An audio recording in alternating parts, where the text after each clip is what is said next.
My name is Kennedy Walsh. I'm 35 years old and currently serve as Director of Strategic Acquisitions at Northbridge Systems, a business software company headquartered in Denver, Colorado.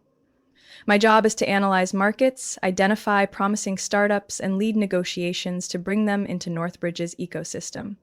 I manage a team of 12 people and work directly with our finance, legal, and tech departments. Over the past 18 months, we've closed 6 deals, each giving our company a distinct competitive edge. But if you ask my older brother, Garrett, he'd say I'm just the little sister who does marketing, nothing more.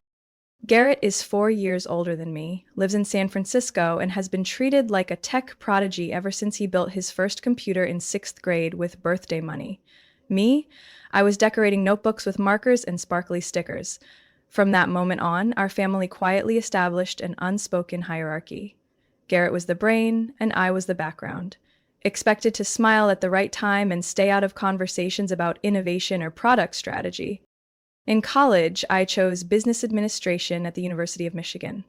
Garrett went to Stanford for computer science. When I announced that I'd landed an internship at a venture capital firm in Chicago, my mother just nodded, then turned to ask Garrett if he had finished the blockchain model his professor assigned. Of course, he hadn't. But Garrett's story always mattered more. For years, I avoided confrontation. I kept my achievements to myself. When I was promoted to director of strategy at Northbridge at 32, earlier than most peers, I just texted my mom a short note and said nothing more. Garrett, on the other hand, was constantly broadcasting. Zoom calls with the family to show off podcast invites. Instagram photos from his glass office with captions like, "Staring out at the city and seeing the future of tech." And me? I was the one who led a $60 million acquisition of an AI startup in Seattle, and no one noticed. Except for one person, my grandmother, Edna. She was a former math professor at a community college in Arizona back in the 70s when women weren't typically the ones at the chalkboard. She knew what it felt like to be underestimated, not being a man, not being a coder. At 80, she owned an iPad, knew how to use Google Sheets to calculate interest, and still remembered her email password. Unlike my dad, who had to reset everything every month. "You don't need to shout to be seen," she once told me during a Christmas Eve dinner while Garrett was going on and on about seed B funding. "But when it matters, you'd better stand up, not to boast, but to claim the seat that should have been yours." I never forgot those words, but even 3 years later, I still hadn't acted on them. Maybe I hesitated, or maybe I knew that in Garrett's eyes, my work would never feel real. He once said to me at a family gathering, "You do marketing for a software company? Sounds like writing slogans for stuff you don't even understand." Hmm. I swallowed hard and smiled, but in my head, a vow sparked to life. One day, Garrett would hear my name, not from our mother, but from a corporate boardroom of a $1 billion tech firm, where I had the power to approve deals he never even knew I touched. I didn't know exactly when Garrett's company started to unravel. He always had a way of making everything look like it was taking off. Glass-walled offices, whiteboards packed with ideas, Zoom calls with the Embarcadero skyline of San Francisco as his background. His startup, Bywave Labs, was mentioned in a blog post titled Top 10 Promising AI Companies in the Bay Area 2 years ago, right when the market was hungry for deep learning investments. That night, Garrett called our parents, hyping up his Series A funding round like an IPO was just around the corner. I didn't say anything. I quietly looked up the original article. It was sponsored content, a PR piece, not an expert review. Bywave Labs was mentioned briefly, listed behind 8 other companies that actually held patents. But my family, they were elated. My mom called me at 7 a.m. the next morning just to say, "Garrett's going places. You should be proud of your brother." I was proud, but something felt off. Last spring, I started picking up on subtle signals from investment partners. A few venture capital funds that had previously backed Bywave began pulling out of similar projects. At a networking event in Dallas, an analyst quietly told me Bywave was burning through cash faster than they could control. Another, from the legal sector, shared that they'd been asked to review equity contracts, usually a sign a company was preparing to sell or offload intellectual property. I didn't ask Garrett, and he didn't say a word. When I visited home for my dad's birthday in October, Garrett was still performing. Generative AI is the future. My team's optimizing the deep learning pipeline to cut render time by 60%. The issue now isn't technical, it's about scaling to market. I smiled, set my wine glass down, and didn't challenge him. But I knew people who are truly succeeding don't have to explain themselves in such elaborate detail. Then, on a Tuesday at 6:30 a.m., I received an email from Northbridge Systems' Investment Opportunity Analysis Team. Subject line, potential acquisition target, Bytewave Labs. I shot upright in my chair. The report was 8 pages long, outlining Bytewave's core technology, intellectual property, and one line in bold red. Financial instability projected to default within 120 days. I couldn't believe what I was reading. Just 3 weeks earlier, Garrett had appeared on a startup podcast, speaking like a tech oracle.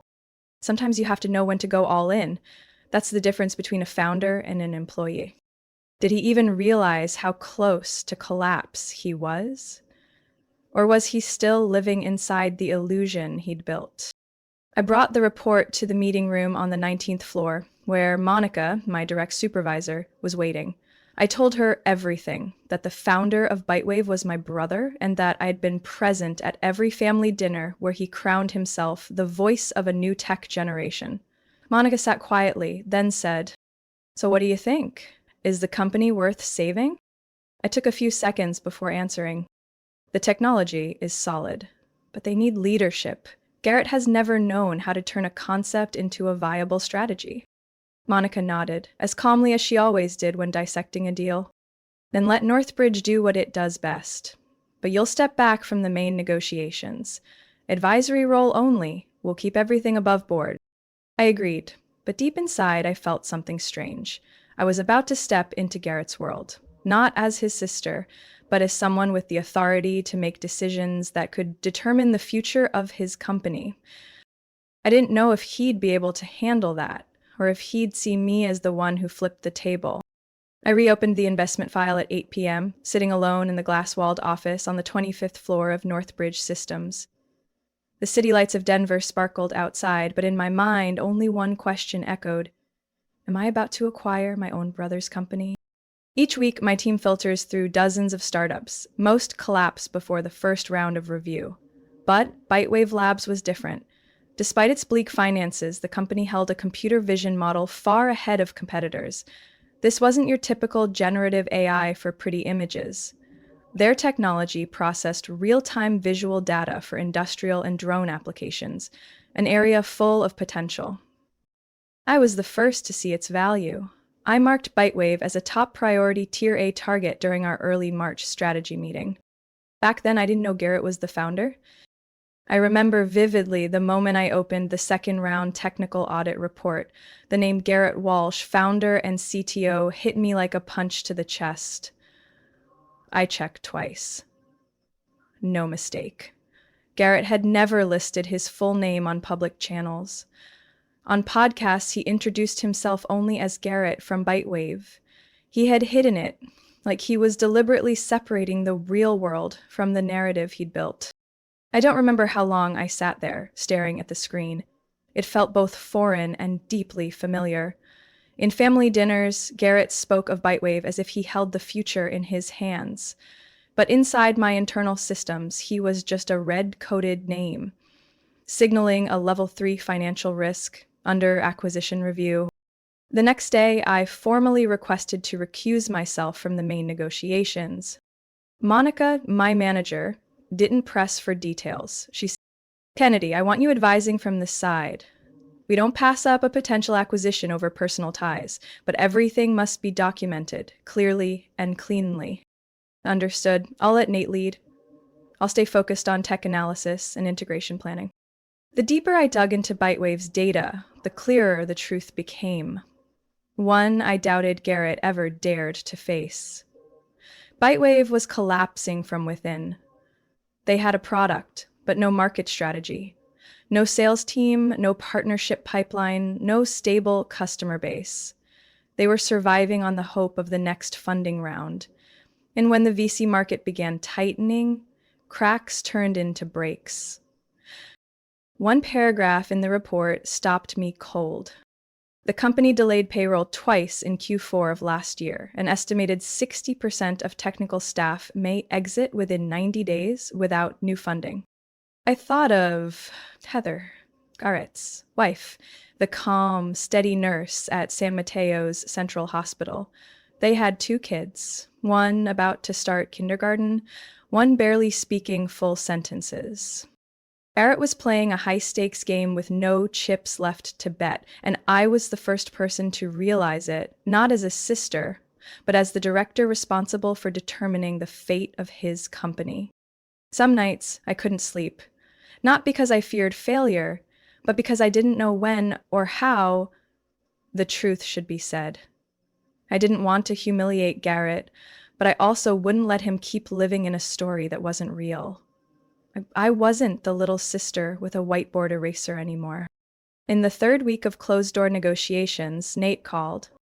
"We're nearly there. Garrett doesn't know who flagged the acquisition. He thinks Northbridge is just rescuing a promising startup. Do you want to tell him before the internal announcement?" I said nothing.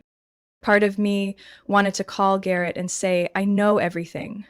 Another part wanted to wait, to see how he'd tell the story, thinking no one in the family knew the truth. I didn't want to shatter the silence. I wanted it to collapse on its own, at the moment when the truth could no longer be hidden. And Easter was coming. My mom had texted the family group chat. "Everyone's coming to Grandma's this year. Garrett's bringing a Napa Valley Red. Kennedy, can you do the roast chicken?" I read the message and set my phone down. There would be wine this Easter. There would be roast chicken. And there would be a truth I no longer intended to hide. I stepped out of the meeting room on the 20th floor where the legal team had just finalized the last batch of documents for the Bitewave deal. The late afternoon light slanted through the row of glass windows, casting a soft halo across the cool gray tile floor. I looked at my reflection on the ground. Neat, composed, and unreadable. Exactly how I had behaved for the past 3 months. I wasn't the one signing the documents. That was clearly documented in the official records. Nate had led the entire negotiation process. I only played the role of strategic advisor, supporting the financial structure and ensuring all parties followed proper merger procedures. But everyone at Northbridge knew. Every major deal started with the analysis sheet I drafted. Monica didn't let me stay on the sidelines for long. She knew I understood Bitewave's technical ecosystem better than anyone. I'd sat in the office until 9 p.m. dissecting every line of IP documentation, every clause on patent ownership, every NDA that hadn't been renewed. I was the one who spotted a gap in the equity agreement with a former partner, something that could have canceled the deal at the last minute if left unresolved. And I was also the one who proposed retaining Bitewave's core engineering team under a 1-year cooperative contract instead of dissolving the whole team as originally planned. And Garrett? He still didn't know I was the one who initiated it all. In the closed meetings, Garrett appeared with his usual confident demeanor. Gray suit, navy tie, voice full of energy, like he was hosting a TED Talk. When asked about the restructuring strategy, he replied, "Bitewave is ready to level up. Northbridge is the ideal partner. We chose this deal. We weren't chosen." I sat behind the frosted glass in the observation room, listening to it all. No reaction, no interruptions, just careful note-taking. The truth is, I wasn't angry. I understood Garrett. He had spent his whole life trying to be the pathfinder, to hold on to the image our family unconsciously built for him. Admitting he was being acquired, even under a favorable contract, was like tearing out a piece of his identity. But I was different. I no longer needed to prove myself. I was in that room, not for praise, not to earn recognition, but because I knew exactly where my value lay.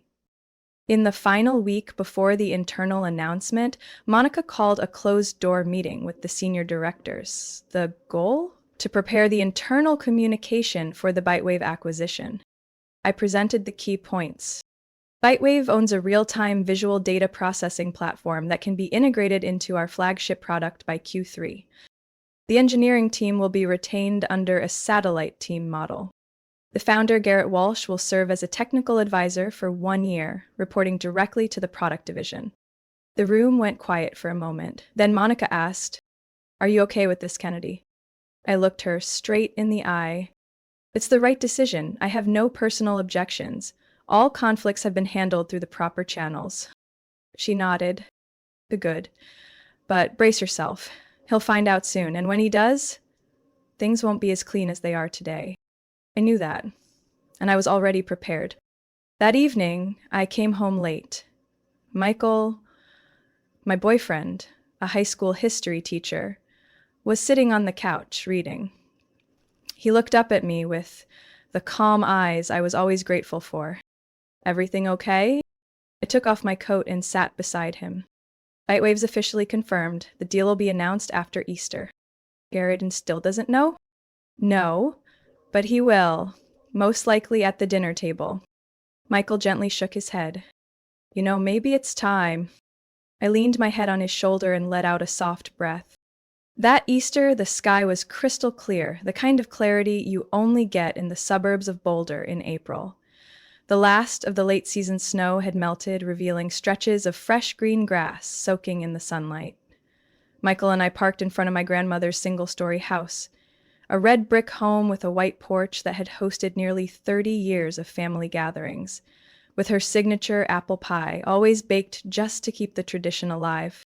Michael squeezed my hand as we stepped onto the porch. "You ready?"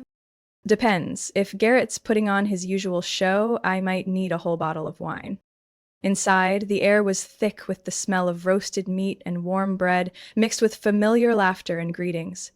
My mom rushed out to meet us, still wearing the old bunny print apron from when I was in high school.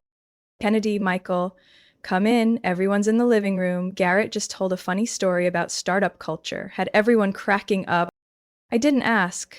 I was well acquainted with Garrett's version of funny stories, usually just sugar-coated ways to talk about himself. The living room was cozy. As expected, my brother stood in the center of the room, wineglass in hand, speaking with the polish of someone pitching to investors. Heather, his wife, sat on the couch, smiling stiffly. My dad nodded along, completely engaged. And that's when I realized it was the perfect time to step back. A good founder doesn't just know how to build, they know when to exit. The market's shifting, but if you're sharp, you don't wait for the tide to turn. You sell early and stay in control. I walked in just as he wrapped up. Garrett spotted me and smiled. "There she is, my little sister. The only one in the family who understands PowerPoint but still thinks AI stands for American Idol." Scattered chuckles followed, not because it was funny, but because everyone was used to Garrett's way of drowning people out with his confidence and condescension. I just offered a faint smile. "You've still got that stage presence, huh?" "I gotta keep it up. This startup was my baby." "So what are you up to these days? Still writing those product descriptions?" I didn't have a chance to answer before Grandma chimed in from the dining table, where she was arranging napkins. "Kennedy works in strategic mergers. I believe that takes more than just writing descriptions." Garrett acted like he didn't hear her. He turned back to Dad. "Anyway, you should really consider investing in visual AI. Companies like Bitewave are proof. Vision, technology, and a well-timed exit." I saw Michael lift his glass, trying to suppress a smirk. Heather glanced at me. There was something in her eyes. Almost guilt. Dinner began. Platters of roast chicken, mashed potatoes, and salads circled the table alongside small talk, check-ins, and proud displays of grandkids' photos. But Garrett didn't stop. He remained the center of attention, talking about seed rounds, Series B funding like he was giving a tech history lecture to the whole table.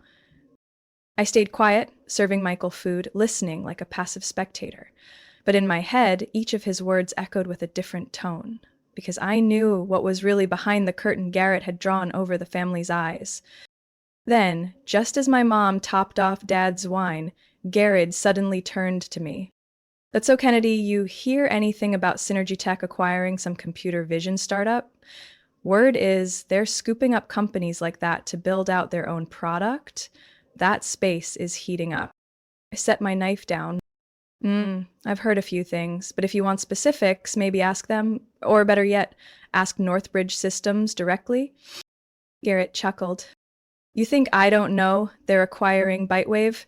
I signed the deal. The terms were great. Really great. That's what a smart founder does. Knows when to hold on and when to let go. Michael leaned toward me, speaking low. He's spinning a win out of thin air. I nodded slightly, but said nothing. And then, as if something stirred within me, I looked up and met Grandma's eyes. Steady, sharp, like they always were when she solved the last line of a difficult math problem. She gave me a small nod. Didn't say a word, but I understood. Garrett was halfway through spinning one of his trademark negotiation stories, this time about how he supposedly played the deal with Northbridge Systems like a chess match, executing every move with precision and convincing their entire board with his strategic vision. He spoke in that slow, self-satisfied tone of his, pouring wine into his glass like he was toasting to a victory he had just fabricated. Actually, he concluded, raising his glass, that deal happened because I initiated it. Northbridge wasn't planning to buy it first, but once they saw me make the first move, they realized they were staring at an opportunity they couldn't afford to miss. My mom gave a light applause. My dad chuckled with pride. Garrett, I've always said you really do have a gift for negotiation. I set my fork down, but stayed quiet. Michael glanced at me, but I held my silence. The atmosphere was one-directional. Everyone was listening to Garrett, and no one wanted to interrupt. Except for one person. My grandmother. Edna was quietly dabbing her mouth with a napkin, moving slowly, as if preparing for something important. She set her teacup down, eyes cast downward, but her voice rang clearer than anyone else's at the table. Oh, so you were the one who initiated that deal? Garrett hesitated.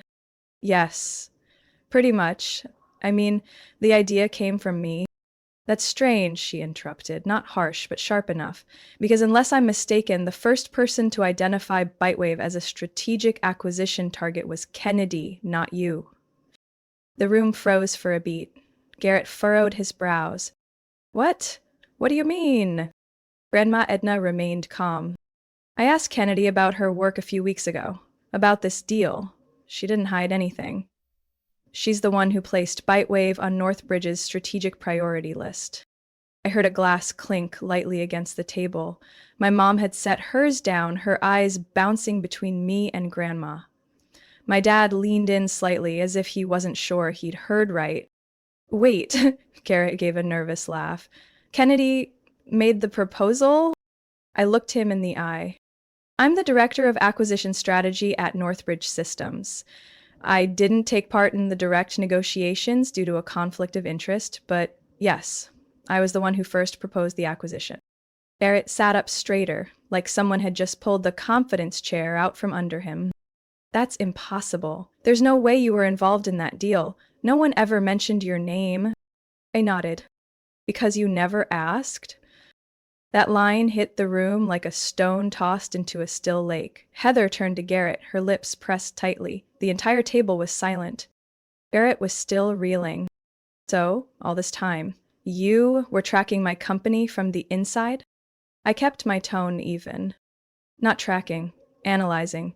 Bitewave has solid tech, but a disastrous financial model. If Northbridge hadn't acquired it, you would have gone under in 3 months.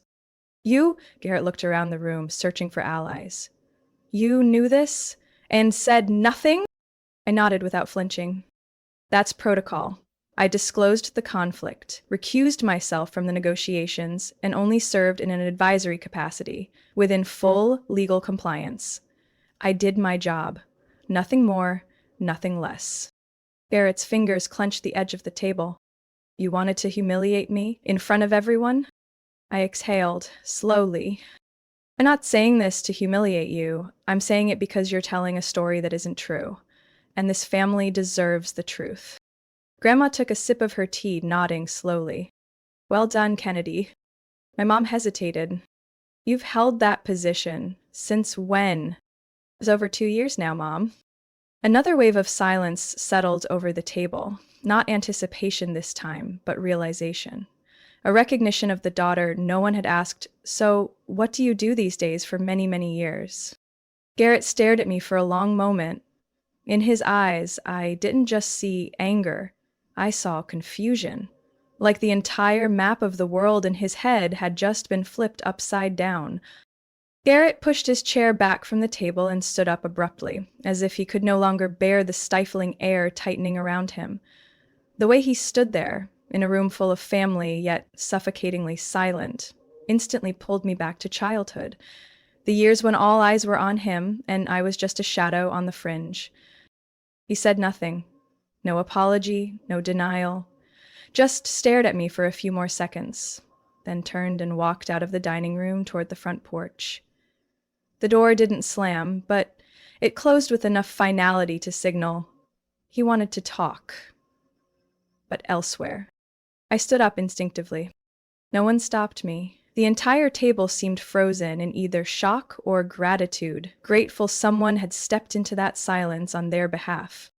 Garrett sat on the steps, elbow on his knee, chin resting in his palm, eyes fixed on the line of trees across the street. I walked over and sat beside him, leaving just enough distance not to intrude. After a long pause, he finally spoke. "You know what I hate most? What? Being pitied." I turned, but he didn't look back. "I don't pity you, Garrett. I just stopped pretending I didn't know the truth." He gave a dry laugh. "I thought I was in control, that I was selling at the right time, that I was steering a deal like a true founder, but in reality, my company had been flashing red in your system since February, hadn't it?"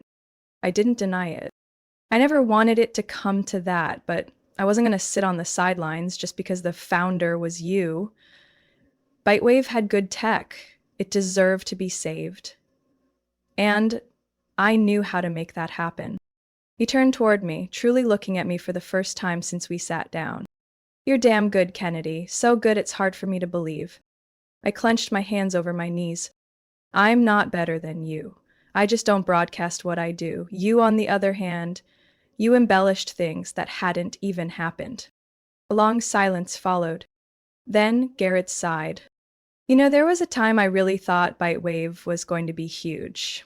Everything clicked early on. The seed round came fast, press was excited, the junior devs idolized me like I was Steve Jobs. But then, revenue didn't come. Partners started asking for metrics, for results. I delayed, I danced around, and eventually I started lying to myself." I was surprised to see his eyes glisten, not with anger, but with disappointment. "I mortgaged the house. Heather doesn't even know. You know what it's like. Waking up every morning afraid of getting an email warning from your VC, afraid people will figure out Garrett Walsh is just a decent programmer, not a leader." I bit my lip. I stopped believing I was enough, so I spoke louder, got more arrogant, just to drown out that voice inside, screaming that I was failing. I wasn't angry anymore. Sitting there wasn't the arrogant Garrett I'd always known, but a man struggling beneath the illusion he'd built since he was 12. I answered softly, "Selling your company doesn't make you a failure. The only failure would be if you learned nothing from it." Garrett gave a bitter chuckle. "And you? What did you learn from letting me take all the credit while you sat there in silence?" I answered plainly, that silence doesn't preserve peace, it just prolongs misunderstanding. He looked at me, this time without defensiveness. "I made you feel small for years, didn't I?" I nodded. "But I let it happen too. I thought staying quiet made me noble, but really I was just denying myself the right to be seen." He nodded slowly. "I'm sorry. It wasn't poetic, but it came from the truest part of him." I smiled for the first time in years. "I'm not the little girl standing next to your presentation anymore, Garrett. I don't live in your shadow. And I don't need you to shrink so I can shine." He smiled too. "Good, because for the first time, I honestly want to learn from you."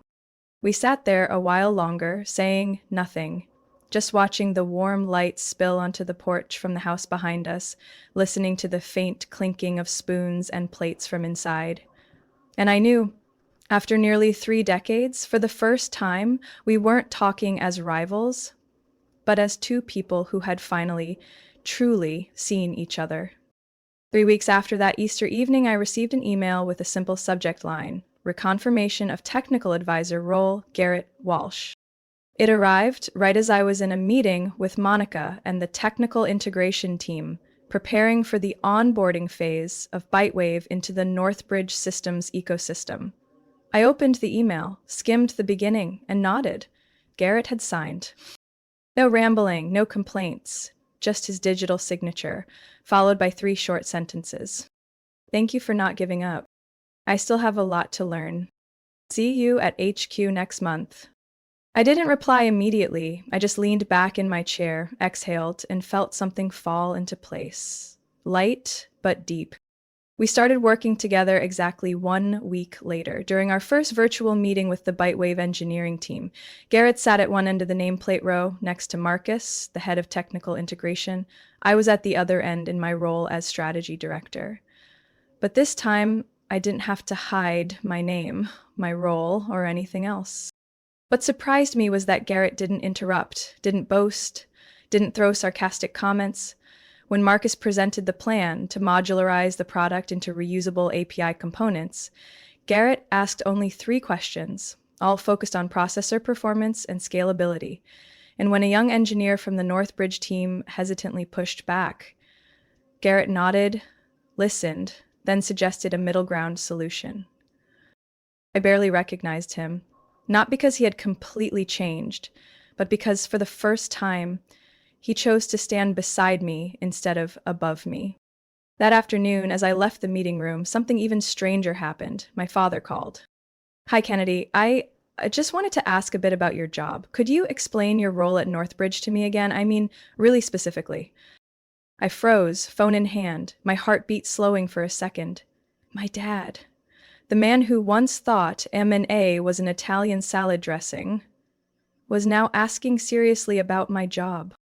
So I told him, step by step, from market analysis to evaluating potential to how I structured deals while balancing intellectual property and human capital.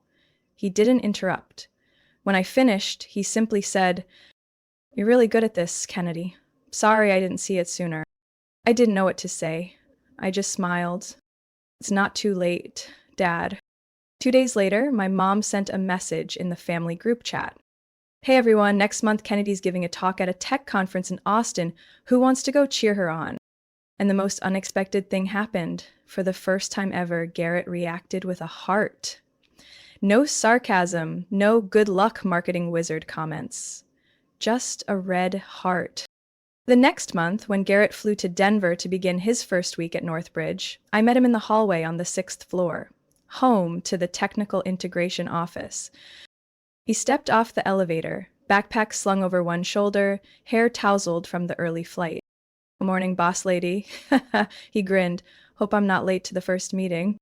I squinted at him. "You're off the hook if you buy coffee. After." He nodded. "Already ordered on the app, payment accepted in the form of technical feedback." And in that moment, I realized the strangest truth. We could actually work together, not as 2 kids fighting over the living room couch, but as 2 professionals who understood that lasting success comes from complementing each other, not competing. As he stepped into the meeting room, I walked behind him, no longer feeling like I had to stay silent to keep the peace. I didn't need to live in anyone's shadow anymore, and the best part? No one in my family wanted me to either.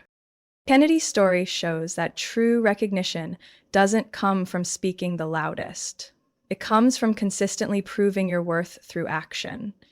In real life, many people like her quietly succeed, even when underestimated by family or society. But when the truth is spoken at the right moment, it has the power to shift long-held perceptions. Sometimes you don't need to win every argument. You just need to stand firm so your light isn't overshadowed by someone else's. What do you think about Kennedy's journey and the shift within her family? Have you ever faced something similar? Share your thoughts below, and don't forget to follow the channel for more heartfelt stories about family and life.